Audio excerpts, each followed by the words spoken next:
From the Autoline studios, here is your host, John McElroy. I want to welcome you all for joining us on Autoline this week, where the topic today is, can you attract young people to come into the automotive industry and into manufacturing? Even more specifically, into manufacturing in the automotive industry. It's a big challenge for automakers, and I've got three experts in here today to talk about it, including Karl Klimek from SquareOne Education Network, Chris Ciuca from the Society of Automotive Engineers, where he's the Director of Pre-Professional Programs, and Tim Grewe from General Motors, an electrical engineer who works on the Chevrolet Volt, but is also involved with FIRST Robotics. I want to thank you all for being here. Thank you. Glad to be here. Let me throw this out to you. We all know young people are not interested in coming into manufacturing or the automotive industry. Why? Why would they not? Be happy to start. You know, it's an interest in getting students involved at a very early age. I think that broadly in education, we're not looking at science and technology, engineering and math at an early age. We're not looking at these types of experiences with students at the kindergarten and first grade level. You know, research tells us we have to. We have to have these kids, before they come into things like FIRST Robotics, we have to have that interest built. We have to have that STEM awareness there for the Explain children. STEM for anybody who's not heard that. STEM is an acronym that stands for science, technology, engineering, and math. So we want to engage students at a very, very early age before we lose them. Research shows that we're losing students at as early as the third or fourth grade level.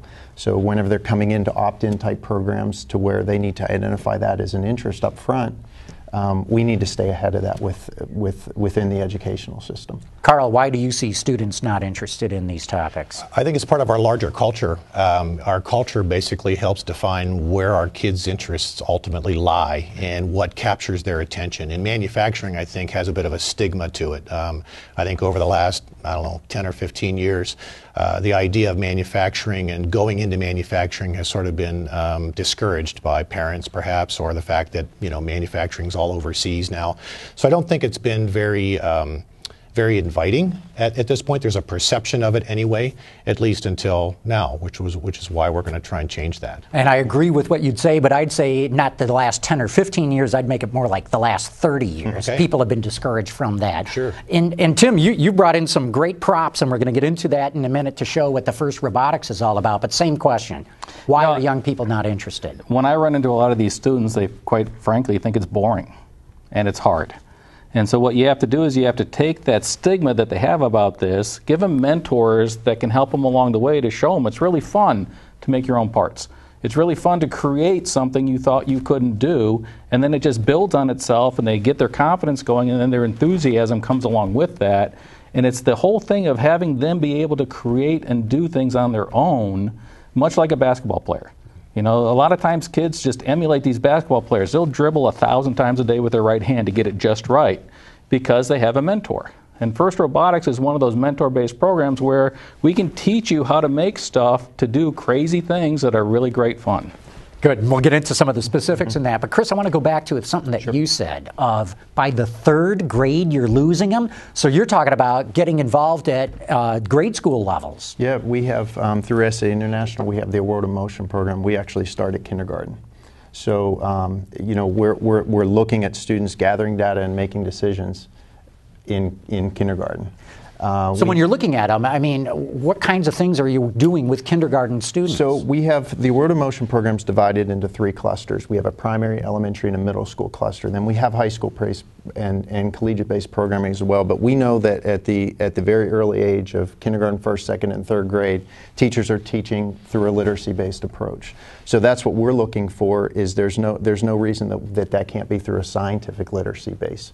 We need students at this very early age to understand science. So even if they're not going into the automotive industry or manufacturing, we still have a base of students that understand scientific principles and can be good members of society.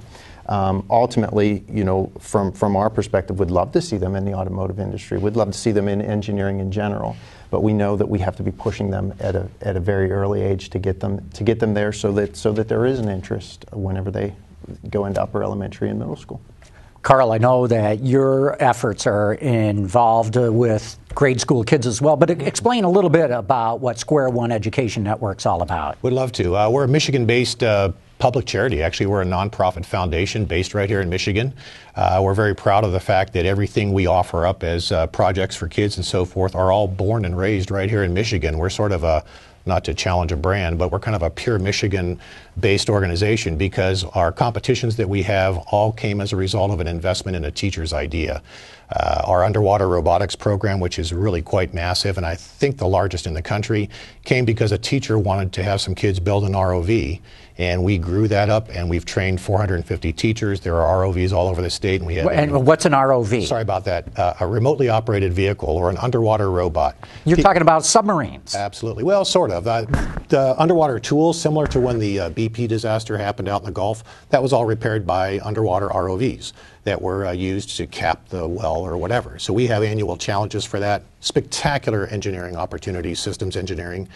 And then we have 3 land-based versions of these competitions, full-scale hybrid electric vehicles that high school kids build, RC race cars that they convert from gas to electric, and then they race the pants off these cars. They are way cool. And then the third is an autonomous challenge where we essentially give high school teams a Fisher-Price Barbie Jeep. I mean, literally a Fisher-Price Barbie Jeep with limited performance capabilities, a little technology, a little cash, and we say, make that thing run on its own.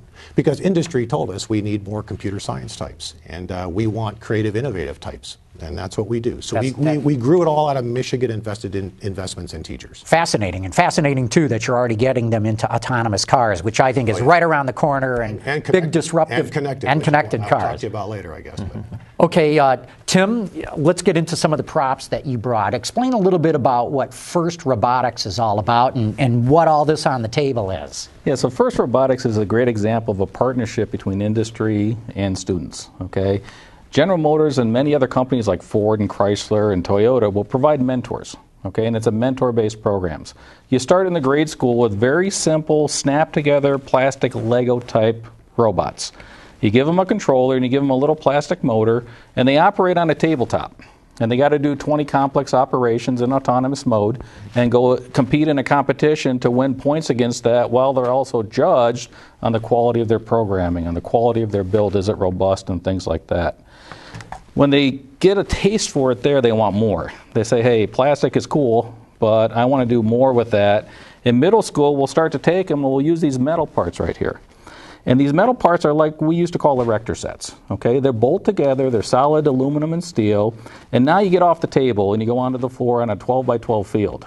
Now the interesting twist here is you also teach them a little bit of collaboration, because it's a 2-on-2 round robin now.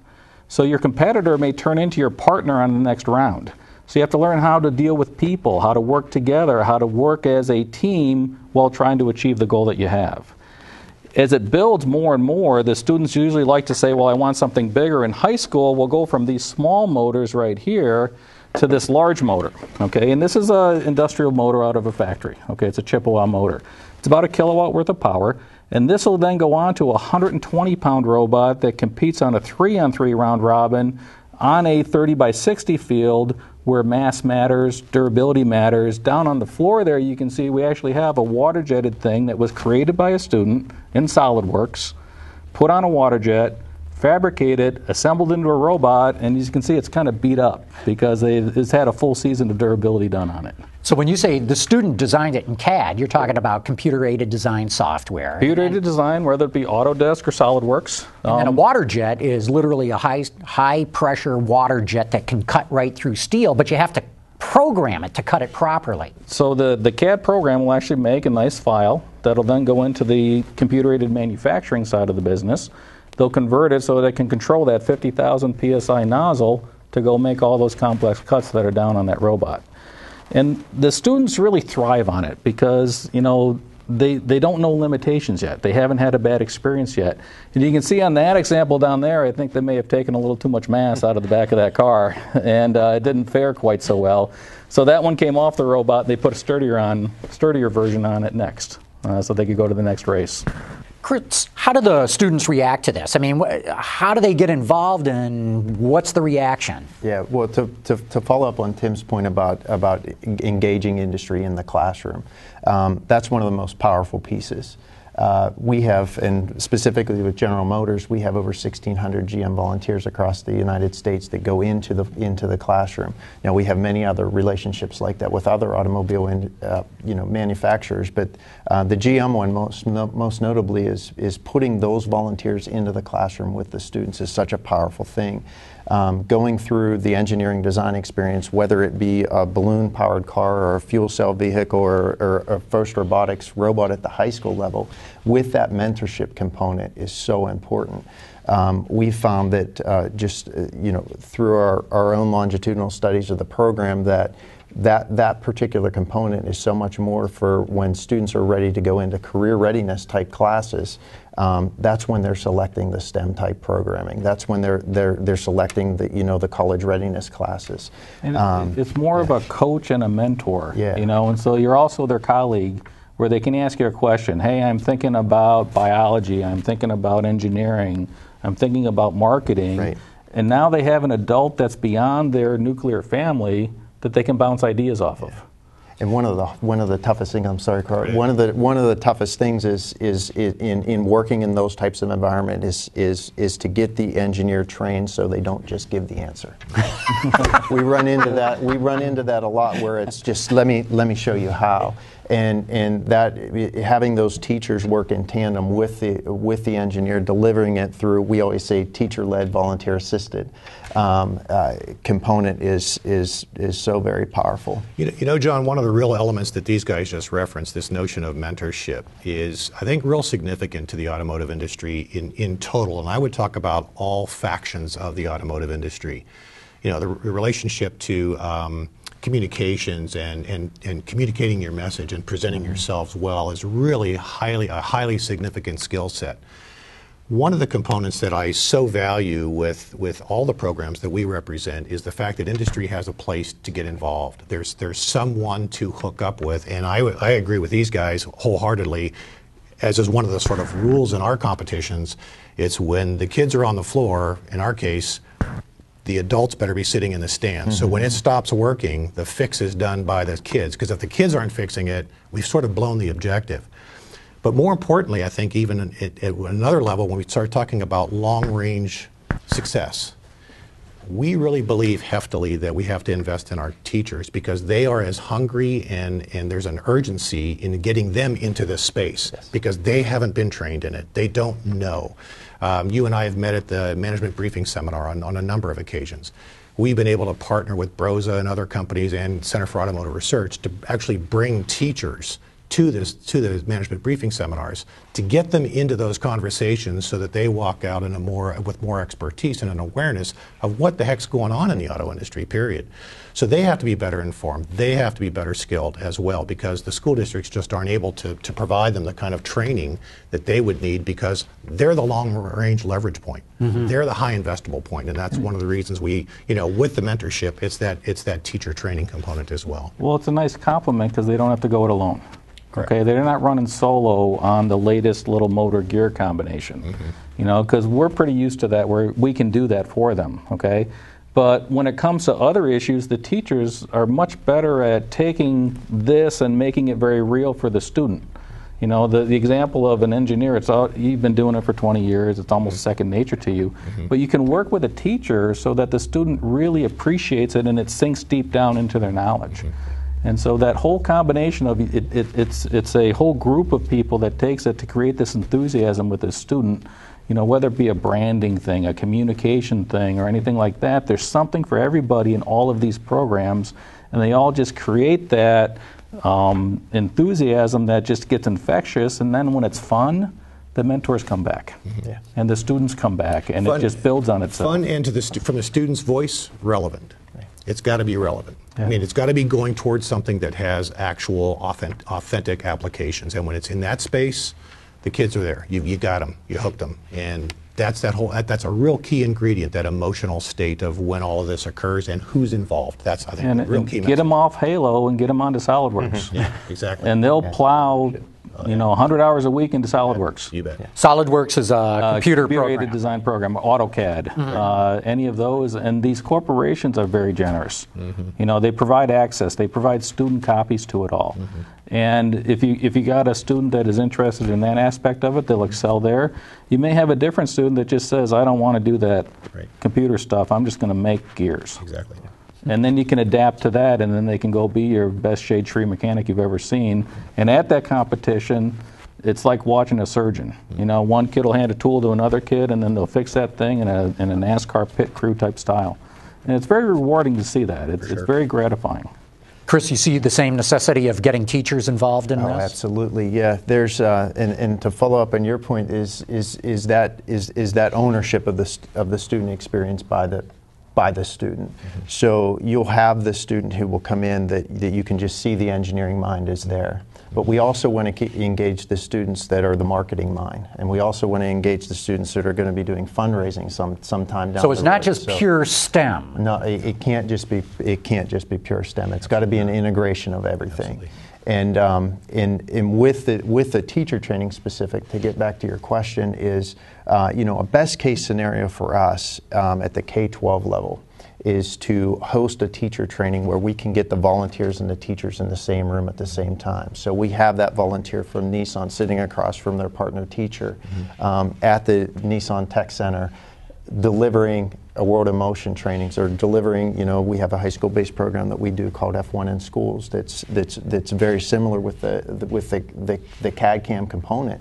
We know that for a lot of teachers that's not something that's in their wheelhouse, is teaching students how to use CAM or how to use CAD software. So absolutely we have to prepare them for that. In fact, Karl, you had given me an example earlier when we had met at the conference of the students teaching the teachers. Oh, yeah. Fill us in a little bit about that. Well, one of our real highlight school districts in the state is Stockbridge, Michigan. Stockbridge is a cornfield-locked community, very small, literally a blinking yellow light, and that's about it. But that town has been sort of reformed around their underwater robotics program. The very long, very complex story, very short, is they have high school teams now that, in part, the teachers got trained by us, came back, won some competitions. Now these kids are going to Palau in the South Pacific. In fact, they're leaving later this month for their third-year trip, building an underwater robot that they were commissioned to build. Essentially, we helped pay for it, but they're going to look for downed World War II aircraft and crewmen from a fierce air battle in '43.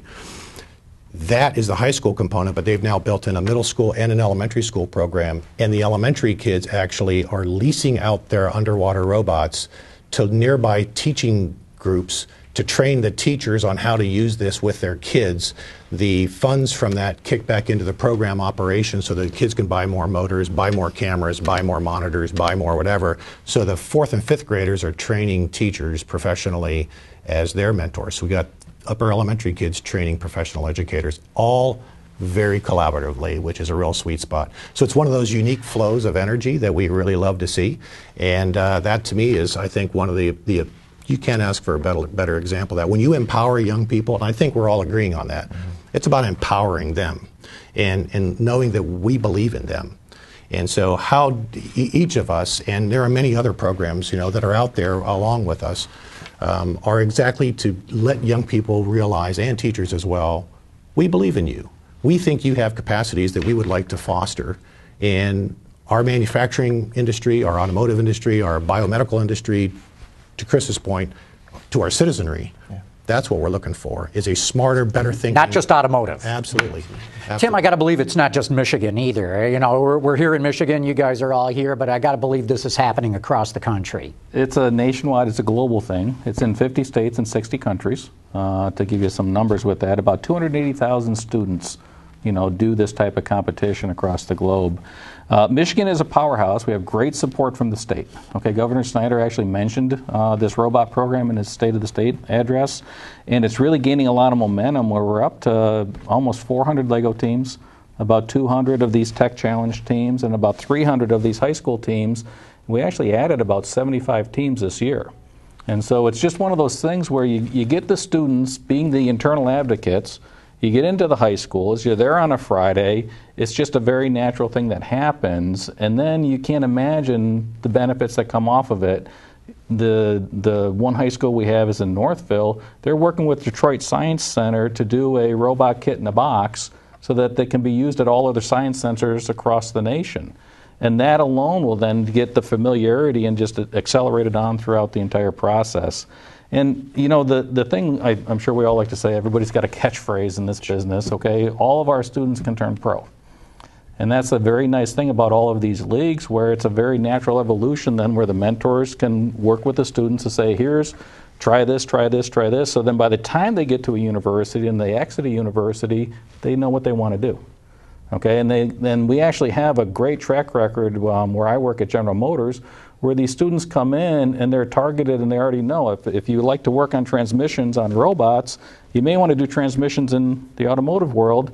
And there's a great example of a student that we had that came through robots, and now he holds 12 patents for General Motors.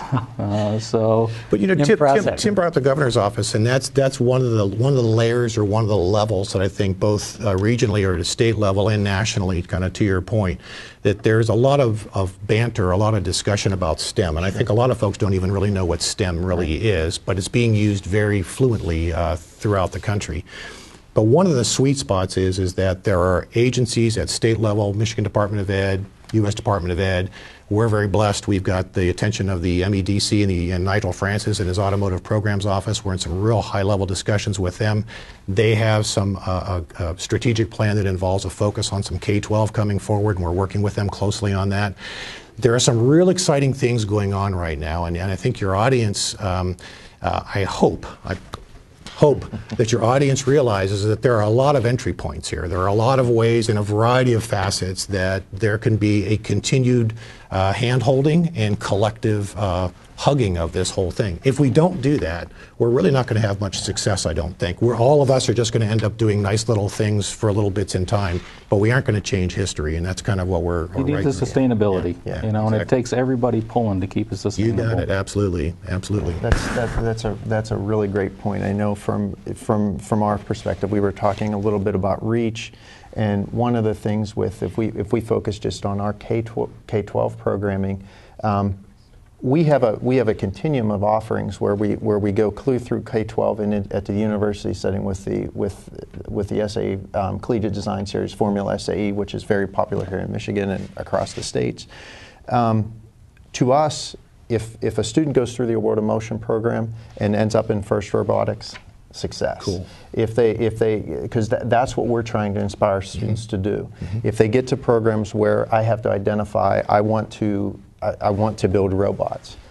If we've introduced that to them in third grade and they've gotten there, that's our ultimate. So you're keeping track of your efforts here to their success or not. We have to, and we have to keep pushing the students up through. We can offer students STEM programming from K to 16, but if students leave SAE's programming, that's okay, because they're going to come back in, and ultimately for the good of society, they're going to be serving us. So that's the overall goal. And the programs actually overlap very naturally. Sure. I mean, as you look at it, you know, the kids that come out of a high school robot jump all over a Formula Hybrid, an electric car, anything like that. Sure. We run a lot with the EcoCar, which is a number of universities that do a hybrid electric car type system. And so it's that whole thing of, you know, you can learn the book, you can learn the equation, you can be tested on that at a very thorough level, but you got to make it real. Okay, and then you got to know that every detail matters, and all of these programs make it very real for all of these students. You mentioned this one student who's already got 12 patents. I don't even have one. How's it working? I mean, FIRST Robotics has been around since the late 90s, I believe. So I got to believe there's a graduating class of students. Is General Motors starting to see these kinds of students apply for jobs? Yeah, we are. We actually have a pretty good conduit where on a GM-sponsored team, we'll actually teach them how to apply for internships along the way. And then we'll sort on our applicants, and FIRST Robotics is a big differentiator for that. The neat thing that happens, though, is that when they come into the workforce, they also go back to FIRST. And they become the next mentor and the next generation of mentors. So some of these team alumni actually become the actual next mentor that takes the team to a whole next level or creates 4 or 5 more teams. You know, we had a great example of a student that was a Michigan student, went to college in Arizona, We have a proving ground in Arizona, and he said, hey, GM, let's sponsor a team down here, and he created 4 more teams down there. You know, and now he's having that just grow agriculturally throughout that entire state with more and more enthusiasm. Karl, we're getting down towards the end here, but same thing. Do you see the U.S. starting to move the needle in terms of getting kids into manufacturing and automotive? I believe so, yes. We've had a number of examples, and I think there's a relationship between the schools, the universities, and the employer. And the universities are recruiting students. I know they come and recruit many of your students. They come and recruit ours. They show up at our events looking for specifically these kids. And I think that there is, and I think the excitement of something like the whole connected vehicle technology, which Detroit's pleased to host coming up here in September at the ITS World Congress, that kind of excitement in those technologies are the kinds of things that will really help reinforce that. We're pleased to chair a new youth subcommittee that's bringing 1,000 youth to Detroit for the ITS World Congress. We're working with connected vehicle technology. Denso's been a great partner. You know, that sort of stuff going on, the more companies that can do those sorts of things with us, the better chances we're going to have to keep that needle pointing in the right direction. I think it has actually begun, but there's always more to do. Look, we're out of time here. I find this a fascinating discussion. I'm so pleased to have you guys on and talking about it. I'm getting excited just listening to you guys, and I've been to some of the competitions. I highly recommend anybody out there in the audience to try to get out to these things. They're actually a lot of fun. It's so cool to see these kids so engaged. But with that, we're going to have to wrap up. Karl Klimek from SquareOne Education Network, Chris Ciuca from the SAE, Tim Grewe from General Motors and FIRST Robotics, thanks so much. Really been great having you on here. I want to thank all of you for having tuned in.